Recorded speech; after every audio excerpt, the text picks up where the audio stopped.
Bonjour. Dans la précédente vidéo, j'ai présenté l'un des fameux paradoxes de Zénon, qu'on appelle généralement le paradoxe de la dichotomie, mais que j'avais renommé pour les besoins de la cause, le paradoxe de la tâche infinie. L'idée centrale était que d'une part, il est impossible de faire une infinité de choses l'une après l'autre, puisque quel que soit le nombre de choses que l'on a déjà faites auparavant, en faire une de plus ne fera qu'ajouter 1 à ce nombre, qui restera donc fini, et non pas infini. Et d'autre part, si l'on veut se déplacer pour passer d'un point de départ à un point d'arrivée, eh bien il faut déjà parcourir la première moitié du chemin, mais il reste du chemin à parcourir et il faut donc encore parcourir au moins la première moitié de ce chemin restant, puis encore la première moitié du chemin qui reste encore. Et le problème est que d'étape en étape, on n'arrive jamais au bout, puisqu'il y a toujours du chemin qui reste. Autrement dit, il faudrait un nombre d'étapes infini pour arriver à destination, ce qui est justement impossible. Dans un autre paradoxe, Zénon utilise un argument assez proche, mais qui a le mérite d'offrir une perspective un peu différente, ce qui nous aide à bien appréhender la nature du problème. Il s'agit du fameux paradoxe d'Achille et la tortue, qui met en scène Achille, le héros grec, réputé bon coureur, et une tortue qui se déplace nettement moins vite. Achille et la tortue se déplacent dans la même direction, mais initialement la tortue est en avant par rapport à Achille. Eh bien, Zénon nous montre que, bien qu'Achille se déplace plus vite que la tortue, il ne pourra jamais la rattraper et a fortiori la dépasser. Zénon fait valoir qu'en effet, s'il veut rattraper la tortue, Achille devra déjà rejoindre la position où se trouve la tortue initialement. Mais lorsqu'il aura rejoint cet endroit, la tortue n'y sera plus. Elle se déplace lentement, mais elle se déplace. Par conséquent, Achille devra maintenant rejoindre la nouvelle position de la tortue. Mais lorsque ce sera fait, la tortue n'y sera plus. Elle se sera déplacée un peu, mais tout de même. Du coup, Achille maintenant devra rejoindre la nouvelle position de la tortue. Quand ce sera fait, la tortue n'y sera plus, elle se sera déplacée. Et ainsi de suite. On voit bien que cette procédure génère une infinité d'étapes qu'il faudra bien qu'Achille accomplisse l'une après l'autre s'il veut rattraper la tortue. Et Zénon conclut donc qu'Achille ne rattrapera jamais la tortue.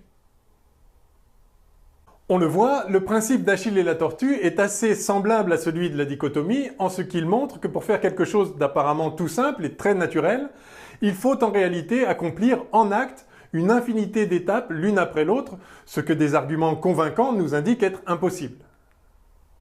On peut rejeter tout en bloc en disant qu'il n'y a pas réellement de problème, puisque bien évidemment, Achille va finir par dépasser la tortue. Par conséquent, le raisonnement de Zénon, d'une manière ou d'une autre, est sans doute une supercherie qui ne fait que nous embrouiller en créant l'illusion d'un problème. C'est ce que diront ceux qui souhaitent se débarrasser un bon compte du paradoxe. Ils diront sans doute quelque chose comme « Certes, le découpage de Zénon en une succession d'étapes est parfaitement légitime en principe. Certes, il y a ainsi une infinité d'étapes à accomplir, mais la durée de chaque étape est de plus en plus petite et sans être jamais nulle, elle tend vers zéro. Or, les mathématiques ont permis de montrer de manière parfaitement satisfaisante qu'une somme infinie de nombres non nuls mais tendant vers zéro peut parfaitement être finie. Et en l'occurrence, la somme des durées des étapes accomplies par Achille est un nombre fini, de sorte qu'Achille rattrape la tortue au bout d'un temps fini. Parallèlement, une écriture tout à fait élémentaire de l'équation du mouvement d'Achille et de celui de la tortue permet de déterminer sans aucune ambiguïté ni difficulté, connaissant leur vitesse, à quel endroit et à quel moment précis le dépassement aura lieu. On peut donc considérer que le paradoxe est résolu. Mais ce serait, à mon avis, se priver de la véritable substance du paradoxe. Et ce serait dommage. Le problème n'est pas tant que l'on puisse faire une infinité de choses en un temps fini, mais que l'on puisse faire une infinité de choses tout court. Et que cela se produise d'ailleurs de façon très banale à chaque fois qu'il y a mouvement. Ce n'est pas un problème numérique, ou disons l'aspect numérique du problème, lui, est effectivement résolu. Mais limiter le paradoxe de Zénon à cet aspect est vraiment passer à côté de l'essentiel. Le découpage de Zénon peut sembler artificiel, mais il a la vertu de faire apparaître une infinité d'étapes de manière très simple et incontestable, du moins dans la conception intuitive que nous avons de l'espace. À cet égard, je trouve le paradoxe d'Achille et la tortue particulièrement brillant, car c'est en fait très naturel de se dire que pour rattraper la tortue, il faut déjà qu'Achille rattrape la position où elle était au départ, puis la position où elle se trouve maintenant, et ainsi de suite. Ces étapes sont bel et bien là. Sauf à considérer qu'Achille peut se retrouver en avant de la tortue d'une façon ou d'une autre sans être passé par la position où elle se trouvait à l'étape précédente, par une sorte de téléportation.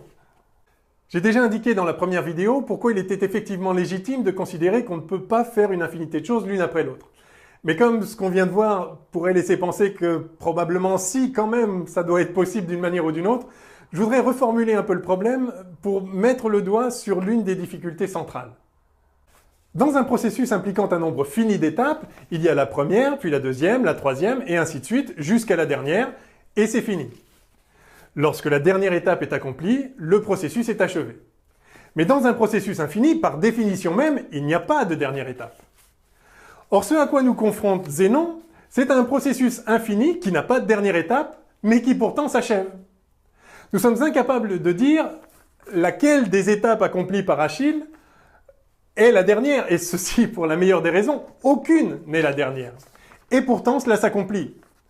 Aucune des étapes où Achille rattrape la position antérieure de la tortue n'est une étape où il la rattrape. Et pourtant, il la rattrape. C'est fou. Pire, non seulement il va rattraper la tortue, mais même la dépasser, comme s'il allait au-delà de l'infini. À nouveau, il est intéressant de garder à l'esprit le contraste saisissant entre cette perspective déconcertante et la perspective parfaitement banale d'un Achille se déplaçant droit devant lui à vitesse constante sans se soucier de la tortue, et d'une tortue se déplaçant elle aussi à vitesse constante sans se soucier ni d'Achille ni de nos découpages. Dans cette perspective, il n'y a évidemment aucun problème. Chacun avance devant lui tranquillement.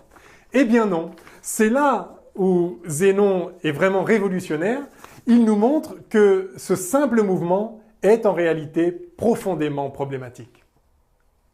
Ce n'est pas ce découpage apparemment arbitraire qui complique inutilement une situation qui serait en elle-même très simple, c'est l'inverse. C'est lorsque nous considérons qu'il est parfaitement naturel de se déplacer tranquillement devant soi, que nous simplifions illégitimement une situation qui en réalité est essentiellement problématique. Nous cachons une difficulté majeure dont j'insiste pour dire que 25 siècles après la naissance de Zénon, elle n'est toujours pas résolue. Non, ce n'est pas naturel de parcourir une trajectoire, car il faut passer d'un point à un autre, et cela nécessite de passer par une infinité de points intermédiaires, d'accomplir une infinité d'étapes, et donc en particulier d'achever bel et bien un processus qui n'a pourtant pas de dernière étape, mais qu'on termine quand même, et même qu'on dépasse. La tentation est grande dès lors de réfuter la possibilité même du découpage proposé par Zénon, en disant que non, d'une manière ou d'une autre, il n'y a pas une infinité de points, il n'y a pas une infinité d'étapes. De ce point de vue, j'ai été très heureux de voir les commentaires postés sur la première vidéo. Ils montrent que le problème a été bien identifié, et c'est très naturellement, je dirais presque très sainement, que ces commentaires cherchent à introduire une limite au processus. Ce rejet de l'infini est tout à fait naturel, et c'est d'ailleurs une piste extrêmement sérieuse. Mais si elle n'a toujours pas abouti 2500 ans après Zénon, c'est parce qu'elle est elle-même bien plus problématique qu'il n'y paraît. C'est ce point très important que je souhaiterais aborder dans la prochaine vidéo. Alors à tout de suite, ici.